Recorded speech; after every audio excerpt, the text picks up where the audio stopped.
What's up, gamers? Barnes here. A year ago today, I started making RPG videos, um, and in that time, YouTube has improved my game considerably. Um, I'm hoping that this video works. I've been having some difficulties getting videos to work. Looks like it's freezing up as I make this, but we'll see. Um, so I'm just gonna chime in on a bunch of things, maybe do some video responses, or address some video responses at least. Um, Chime in on things I heard people say or comment on in the last year, or maybe just things I haven't touched on. And I'm going to start off with D&D Next. Today, before I went to go make this video, on Facebook, Bruce Cordell, one of the designers of D&D Next, um, stated in his status, or on his comments on his status, that modularity was intent, was it was in mind of the design as they're making, as they design the game. So I was really glad to hear that. And besides that, I didn't really, you know, have a whole lot else to say about it. I couldn't tell too much by the playtest, really, which direction it was going to go or anything like that. So I'm going to start off with the rest of the stuff, addressing stuff to the brigade. And I'm going to start off with Alamakov. And he talks about cutting up RPG material. And as a bunch of you know, I've done this. I've cut up RPG material in the past. A friend of mine gave me a player's handbook long ago, and I wanted to color it in. And when he passed away, I finally decided I was going to rip the pages out and color them in. Put them in my book. I had other ones. Hercules 1. Finding a group. Talks about finding a group. Well, I have a lot of players in my campaign, and there's always more people who want to play than I can get. However, full-time commitment sometimes is an issue. So I suggest maybe move to Mid-Hudson Valley, New York, or take some of my group, or whatever you do, don't go to Springland, Illinois, because we're going to talk about Mando and Devon's TPK gummy bear incident. That sounds like the absolutely worst game I've ever heard of. That's just a game I wouldn't even want to play in. So Hercules, I don't recommend you go out to Springfield to look for a group. Yeah, I think in that scenario I might have got up from the table or just done something completely outrageous in protest of the game content with the gummy bears and such. Anyway, that brings us to Bolt L'Orange and Canon. You want to know about Canon at one time. How important is Canon? And I had mentioned in the comments that prior to playing D20 Star Wars, I decided I was going to read a lot of Star Wars novels. So I went out and bought a couple hundred Star Wars novels, and I read like 160 of them or something. And I did all that because, I had seen the movies, and I had read some comics and stuff like that, Star Wars, and some action figures or whatever. I was always a fan, but I wasn't that much into it. And I was working at a bar in New Paltz, New York, where being a Star Wars geek was in, and so I had to outdo everybody, and that's what I did. And I feel it is pretty much important, at least, especially in a defined world, that's well known like Star Wars or Lord of the Rings. I think, like canon is important, especially in, like maybe like if you're playing a Star Trek, there's some Trekkies have some serious knowledge out there about their love of their geekiness. Ander wants to know about the worst. Well, the worst I ever heard was Mandu's and Devon's case, but the worst I ever been personally experienced, and it was my PC's fault. I was playing a Drew House Necromancer, and we were playing in high school. We played for like 4 years. There was like, maybe like 40 people in and out of the campaign, maybe 20 some odd that stuck with it And of all the people, I had the most experience with role playing in Dungeons and Dragons, and I had the most powerful character. Um, Drows was a kind of like a fiendish drow today or whatever. It was a race available through one of the Bard games. I don't know if any of you guys remember Bard games from first and second edition. I think it was. They were like, I'm not even sure if it was first and second. It was a game that was similar to D&D, at least similar enough that you could easily put it in your game. And so I played Drows, and the the last adventure was coming up, and at the end of the last adventure, I knew there was going to be a battle with the main bad guy. Um, and at this point, I had pretty much started to go off on my own in the party anyway. And so I told Pat, my DM, at the time, I didn't want to go on the last adventure. I'm just going to stay in my underground hidden place, my laboratory underneath the Paladin's castle, um, and summon demons all day while these guys are out adventuring, and I'll trap them. And so that's what I did. I summoned demons um, in game for months and trapped them um, using powerful magic. And then at the end battle, uh, before everybody went out to go fight the army, I went out alone and met the army before they came to our keep and defeated them. And Pat had you know the party divided into two rooms. It was just me in one room and the rest of everybody else in the other room. And me and my demons defeated the army and came down to the last spell, last hit point type of thing. And uh, I triumphed, and I came back to the rest of the group, and they're like, "Oh, what happened to the army?" And my character was like, "What army?" Like, I came into the room. My character came into come in. My character came into the keep, and um, and um, what's that? Maybe tomorrow. Uh, and yeah, so like I kill all the demons single-handedly. Sorry about that. Um, I live in a fucking commercial space. Um, so that was the worst. Yeah, it, it was a great moment for me and my character, my power gamer style at the time. But my character would have done that too. It's not like he wouldn't have if he could. Why wouldn't an evil fucking demonic summoner defeat an army if he could? But it was just very. It was kind of a dick power play on my behalf for the rest of the gamers who spent the time preparing, going on these quests that ended up being red herrings, and I ended up taking care of it in the end by myself. Um, maybe Pat's bad as well for letting me do it. I don't know. Andrew wants to know RPG ideas. Where do they come from? And his tactical versus roleplay video. A lot of people made video responses about that and like how they feel about it, whatever. But he wants to know where did he specifically asked where did the ideas come from? Where did they begin? Did they begin in the mind? And in my reply, it was kind of like like I was kind of like I don't think I got what he was saying. I was just kind of like, huh? In the mind? What are you talking about? And then I remembered watching somebody, and somebody was talking about writing a character off a miniature. And then I thought to myself, well, maybe that's what he's talking about. And I've never done that before. Um, but I don't know, maybe I would. Most of the time, like I write a character, I get an idea in my head, I write them down, and I look through my miniatures collection, to see if I have something that resembles what I think that guy looks like in my head, um, or at least something close. Like if he's a weird race, and I have a couple of that race, and I'll use that, whatever.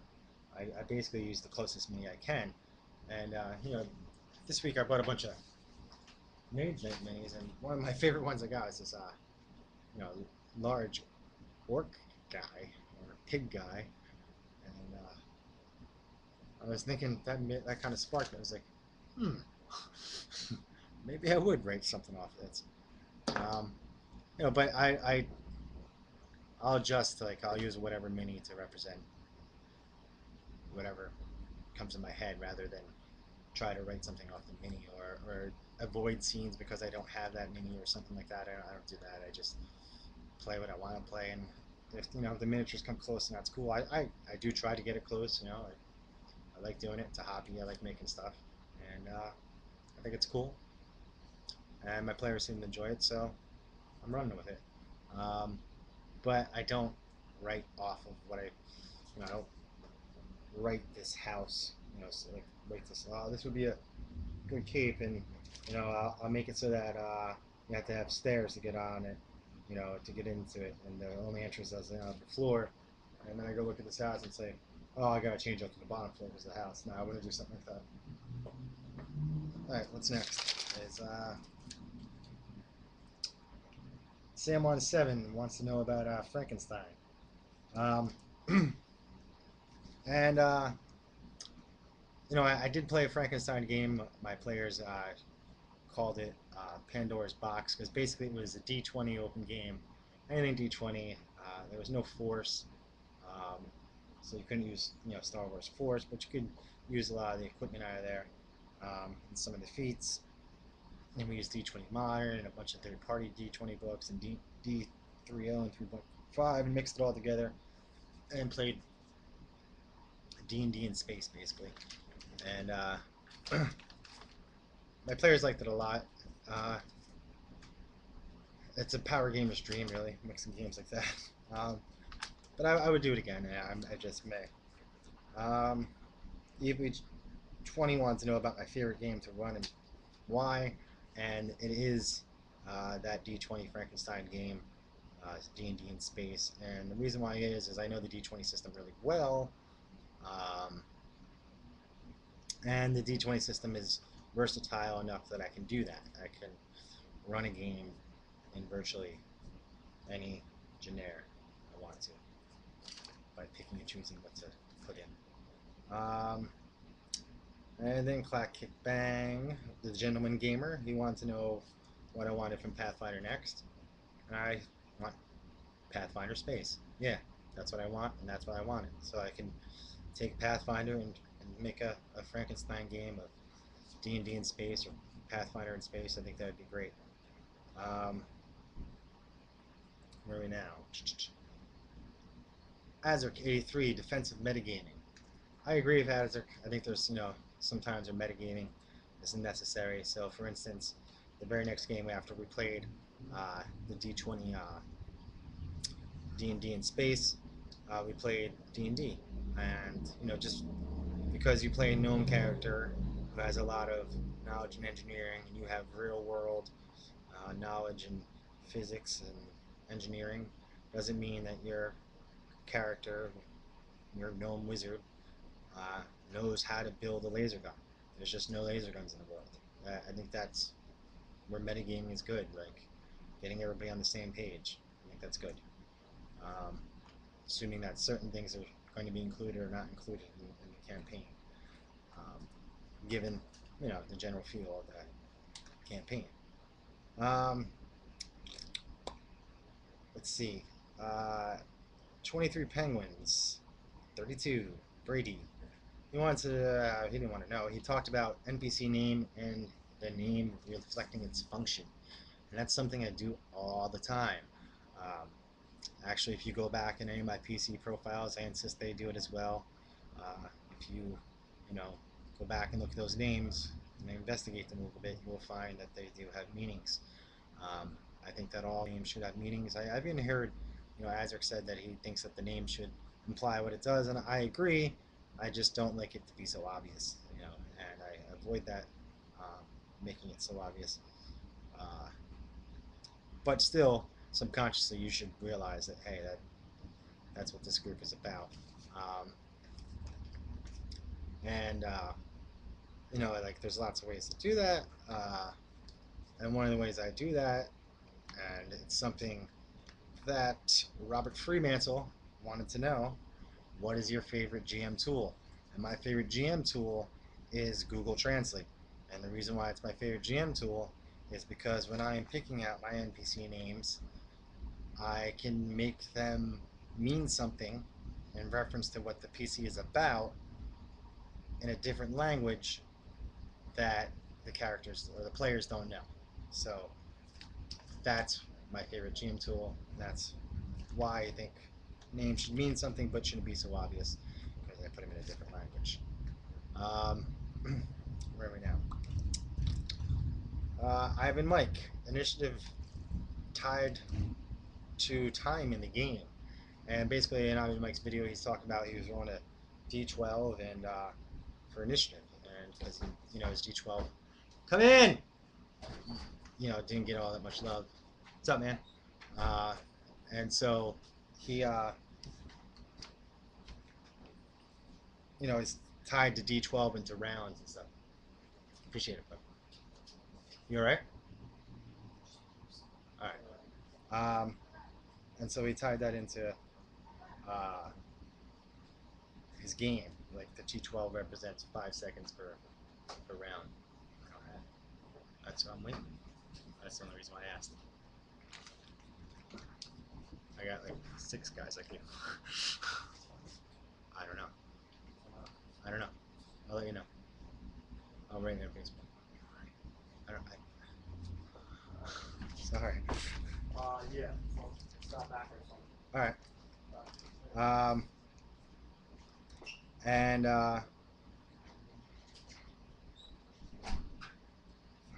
this place is ridiculous. Where the hell was I? So Ivan Mike talks about D12, and I think that's a great idea. The initiative is a sense about time. It's like it's the only sense of your character's involvement in time at all. Really, is his initiative. I had a character that had skills in chronology once, made up a skill, and I could guess what time of day it was by looking at the stars or the moon, but that was about it. And I think that having initiative time, tied directly to time in the game makes a lot of sense. Big Truck, yeah.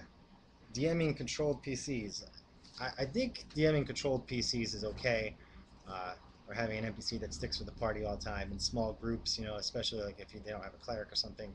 Kind of looks like, you know, you're throwing them a freebie, but who wants to be in a game where everybody dies all the time, especially if you're planning on running a deadly game. I think that throwing a cleric with a party or helping the party out with a NPC that sticks with them or a DM controlled PC is okay. However, it's easy to piss players off with favoritism or something of a DM controlled PC. Let's see, where are we at now? Rob the Man, you suck. Basically, in this video, Rob the Man was talking about, he runs into some gamers and they're talking about D&D, so he chimes in, and the first thing they say to him is, what edition do you play? And he replies, and they reply to him, you suck. Well, Barnes' response would have been, well, first of all, people don't say that because I'm fucked up. They just don't say that shit to me. I'm fucked up. I got issues, man. So that just doesn't happen to me. I think maybe you demand a little bit more respect from those around you. Maybe, you know, work on your presence or something. I don't know. I think that's lame, though, that they said you suck automatically. It's not like you said. Never mind. Next, Tetsubo. He was talking about divine magic and arcane magic, and how the effects differ. And in my homebrew world, I use Spirit World, and I use like the mana fields.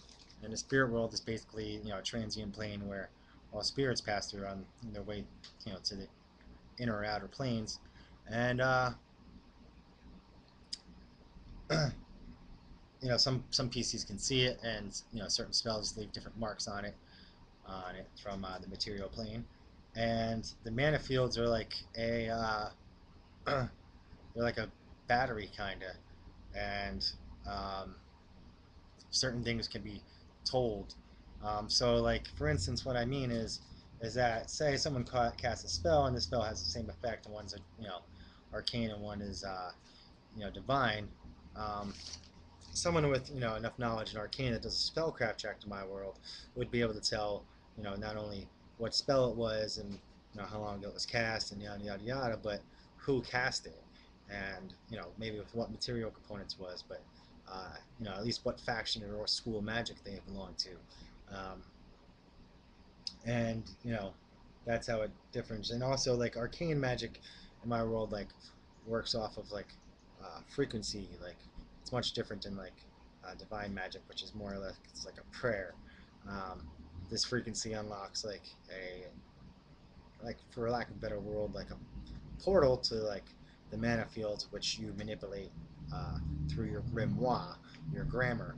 Your wizard has a book of grammar, his spell grimoire. That's his grammar. So that's how he pronounces these runes, these non-pronounceable symbols, into frequencies and casts these spells to unlock the mana fields. Um, and so that's how they differ. Where the divine spell, you may be able to may leave a trace longer in the spirit world. It may affect this, yeah, whether it's sacred or unhallowed area, or leave a alignment based um, aura or something of that effect, uh, where a arcane spell will not. Also, divine spells I can take away. Like, I don't give away like ninth level spells to divine spellcasters. I allow one in the world from that specific god. Um, so divine is at the whim of of the deity that gives you the spell, or the spirit, because people do get spells from spirits in my world. The animists do, druids, and spirit shamans and shamans and such. Um, so that's how they differ. Um, Only in residue of the effect. Maybe not exactly in effect, besides, what they do. I guess they do. Like, things will affect the spirit world differently, where arcane spells won't. Um, where are we now? Philip number one. Philip number one. Uh, talks about asks about I mentioned him. I don't use game master classes or DM classes or GM classes or anything. I use PC classes, and basically the reason why that is I feel that if, much like first edition, where I pretty much knew what a wizard had, I could pretty much do the same thing with GM classes. I don't have to write them up, so I don't. If I'm going to write something up, it's going to be a little bit more detailed, so I'm going to use a PC class. That's a character that I'm going to have around for a while. Otherwise, he's just no. And I'll give a that kind of character a full character sheet. But if I'm going to bother with stats, I'm going to go all the way. And I just don't use GM classes. I don't really believe in them. If I'm going to have somebody that has a specific power, I'm just going to give them that specific power, and they got 10 hit points or whatever.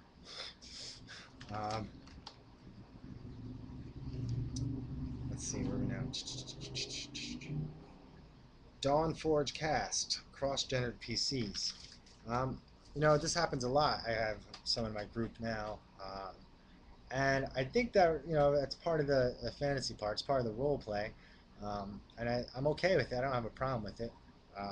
Rob Fremantle had said in his response that he doesn't want to hear about the sex part. There's always some stupid sex part that comes up, and it does. And for the most part, my group, as well as I guess his, just kind of acknowledges it and moves on. And we don't really get graphic details like he said he had found on some MMOs or stuff like that. And perhaps that's because the people aren't in the same room and they don't know each other in real life or whatever. Um, but I think that cross-gender PCs make for some good role play sometimes, and I encourage it, and it gets people thinking. I think about different roles, and even in life, just helps you see other people's point of view a little bit, at least. I would think. Maybe not, just a game. Yerkes UK, and he talks about beer and pretzels mentality a lot, and this is something I want to get away from too. The hard part is finding people that take gaming as seriously as you do, or want to get into it as much as you do. And it's tough, man. Like, especially if it's such a small, narrow hobby, you don't want to turn anybody away. And you know, that's that. So um, that's my take on it, at least. Uh, but I myself try to avoid the beer and pretzels mentality, and it's hard. You need people to play. You know, I guess if I went for smaller groups, which I think I may start going, I probably have a better chance at that. Gabriel Strife, one of the YouTubers I've actually met in the last year.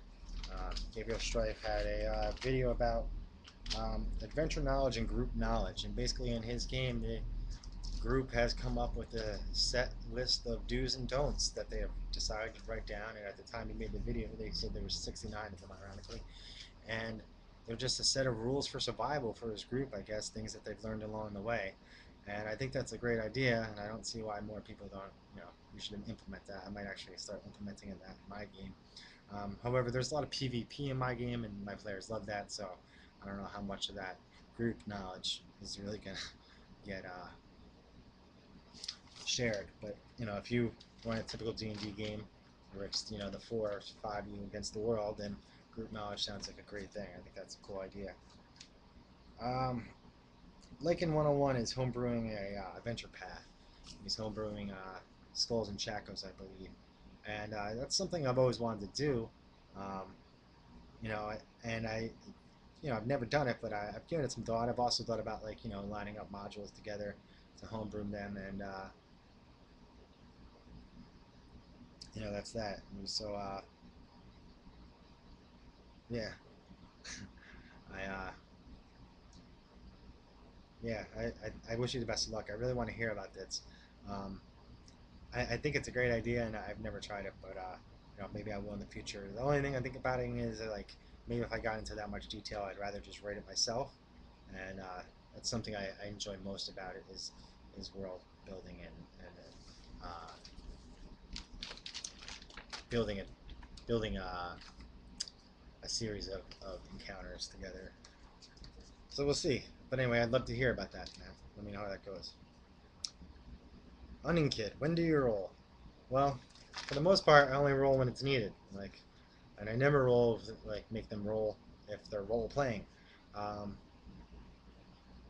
but I will throw like a random red herring roll out there, just to keep them on their toes. And like so I'll say they'll be talking to somebody, and I'll say, "Well, make a sense motive check," even if they're not lying to them or anything, and or uh, I'll make them make a perception check for no reason, like even if there's nothing in the woods.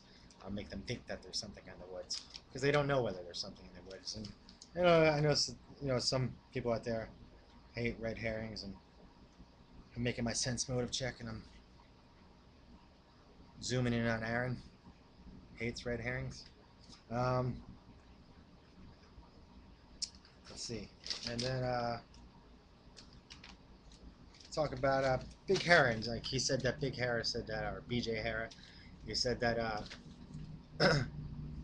basically sometimes this group plays war games every once in a while when they're not, they take a week off and they'll play a war game instead of a RPG game. And my group does this too. We'll take a week off here and there sometimes too, and we'll play some board games or a war game or whatever. We'll play some other game rather than a RPG game. But we haven't done it in a couple months, and part of the reason why we haven't done it is even though I would prefer to have more time to write in between every week and stuff like that. I prefer to have more preparation time. There is something to say like you got to just keep the game rolling. Sometimes you just got to play just to play, and and I'm actually wondering if any of you out there just do that. Do you just play just to play because people want to play? I do anyway. And I try to bring some content with it. I don't just play trying to play, but I try to at least make it worth everybody's while and entertain people. But sometimes you have something all set up beforehand, and sometimes people want to play. And sometimes I just play because people want to play. Let's see. Uh, you're a dungeon master.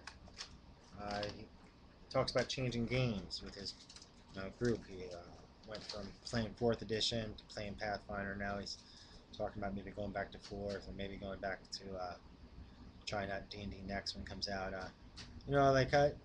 My group doesn't really do that all that much. We did go from D&D to Pathfinder within the last year. Um,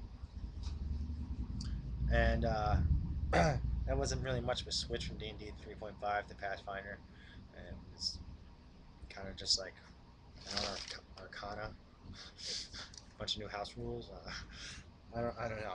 So it's something I haven't really done. Like if we switch games, we usually switch genres completely. Um, and that's partially because I don't want to, invest in several fantasy games or several sci-fi games. Um, well, I shouldn't say I want. I haven't. Of course I want. I want fucking 40K. Wash my mouth out. But I think that play whatever you like to play. Like I don't really play any true edition anyway. The only thing I ever tried to run rules as written was Star Wars D20 uh, second edition and second edition revised. Besides that, I've never tried to play anything rules as written.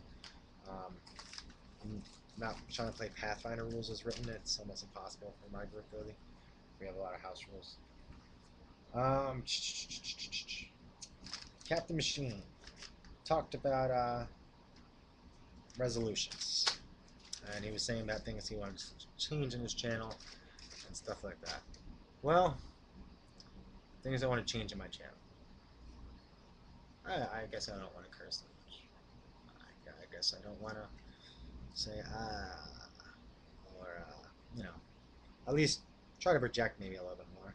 I don't want to make my channel into like one of those high profile channels, like like whatever, and I want it to be like super high quality. An intro would be cool, but I pretty much want to keep it down to earth. I do hope my videos don't freeze all the time anymore. That kind of sucks. Hopefully this one wasn't. I just spent a half hour going on it, but I do hope to you know do a few more video responses and stuff like that. Take a few more questions. Um, Show some more gameplay. Um, and I like let's see. I've borrowed some things like PC profile. I remember I mentioned to Rob that I borrowed that or whatever. Some people get upset like if you borrow something like do it your own way or share with it in the same way that they did. He didn't, but at least he made aware of me. Um, I do have to ask the group thing, and I think I might do that this weekend and see if I can get them to respond, and I'll try to do some more ask the group things. See how that goes, and it's been a cool year on YouTube. I've got, like I said, I got to meet a couple of you in real life, and Sam and Gabriel. That's cool, and hopefully I'll get to see them this year as well. And YouTube's really improved my game, and I hope it improves other games. And I first got in here to like improve my game and share what I knew. And I hope everybody else does as well. I hope everybody else shares and plays nicely nice. Anyway, everyone who comments and has become friendly and like shared with me, I thank you for it. And I'm gonna end it with one thing. I'm gonna end it with a response to Hammer. Um, Hammer in one of his videos was talking about player advice and how there's not a lot of advice on YouTube for players, and how most of the people on YouTube who make videos and are in the RPG brigade are game masters. And he was right. And for the most part, I think he's right. And there is some player advice out there, and I think Andrew has made some great player advice videos. Um, and I agree with him. Like going if you're trying to make a PC that your GM is going to enjoy, is going to make the game better for everybody. If both you and the GM can enjoy that character, all the better. And he's more likely going to throw his A material at you. And I agree with you, Andrew. And my only advice really for a player is, and these are things I've done, and I still do. Um, One of the things is like, especially if I'm playing a human, uh, I'll think of somebody, uh, like an actor, and I'll think of them, and I'll say, all right, well, that actor is gonna play my character. So like in Picard Swill in Azur's '83 S&W game, Picard Swill is he's played by oh man, I forgot the guy's name now. Mackenzie Crook. And a lot of people are gonna be like, who the heck is Mackenzie Crook? Google me, you'll figure out who Mackenzie Crook is. So having an actor in your mind really helps you figure out kind of like uh, who your character is and how he acts a little bit. Because let's face it, actors are people, and their own personalities are projected in the characters, despite how great of an actor they may be. Um, it's unavoidable. They're the one creating it. So that can be helpful. Also, one thing to always keep in mind is don't, I heard Aaron talk about this. Don't be overly attached to your character, emotionally attached to your character, because that is going to prevent you from really role playing. I think because like you really want to do what that character would do, and so my main advice is when you're thinking of what your character wants to do or would do, don't necessarily don't pay attention to the rules really. I've played with players who don't know the rules, and I've had to sit there as people everyone wants to know about tactical versus um, role play. I have players who don't know the rules, and basically they just tell me what they want to do, and I move their mini across the board and to the right spot. I don't make them go, directly across to get the flanking bonus or whatever. I'll put them there. They don't have to move their mini there. They can just tell me where they want to go. I want to go on the opposite side of that. All right, cool. So in that respect, the game still works the same. You don't have to in my group at least, you don't have to interact with the board. I guess if nobody interacted with the board, I would not use it. But the player that doesn't interact with the board still likes getting the spatial idea, even though he doesn't know the grid system rules. I can do that for him. Not a big deal. He doesn't feel gimped in any way. He still does what he wants. He role plays it out, and the group basically moves him for himself. So that has been my year on YouTube. I hope I got to hear everything. Jordan, I would still, or Webhead123, I would still love to hear your takes on plot immunity. I made a video request. Can I do that? Alright. Thanks, y'all. It's getting way too long. Peace.